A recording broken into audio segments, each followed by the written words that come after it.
乡亲啊，继续来看，这是英国《金融时报》的报道，讲总统蔡英文有咧安排4月初要访问美国，而且甲众议院的议长麦卡锡伫咧加州来会面。讲2个人会面的地点，之所以为台北改做蔡总统去美国来访问，就是要避免中国有伤过激烈的反应。也毋过在野党也是真担心，因为去年美国众议院的议长佩洛西访问台湾，引起着阿强的不满，展开着包围台湾的军事演习。就惊即届蔡总统到美国，甲麦卡锡议长来会面，这个紧张的情势会过来一届。这个外交部并无来正式讲要会面的代志，甲咱讲若有确定，会甲外界报告说明。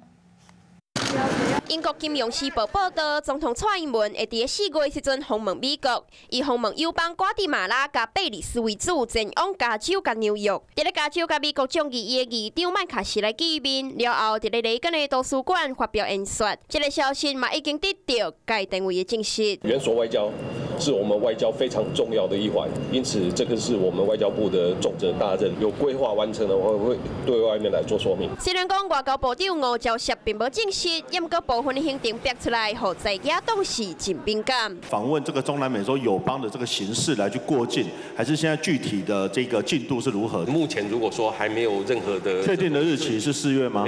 还没有任何确切的这个规划。相关访美的动作都可能牵动两岸敏感的一个神经。美台关系确实是历年来最好。我想我们国安单位跟经济单位呢，实际上对于两岸关系的这样的一个情势呢，都有很好的掌握。那当然也会做出相关的因应的措施。因为去年美国众议院议长佩洛西访问台湾，中国就展开围台军演，和台海局势变甲是真紧张。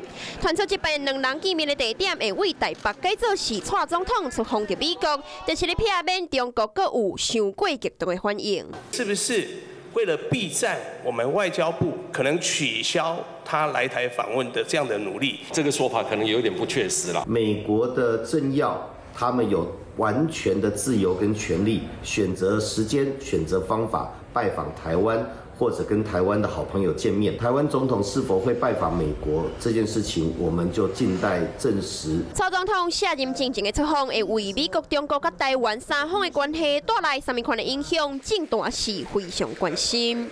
Hello， 大家好，我是乃瑜，要教给大家2个任务。第一个，华视新闻的脸书专页，你按赞了吗？还有华视新闻的 YouTube 频道，赶紧订阅起来，还要记得按赞，开启小铃铛哦。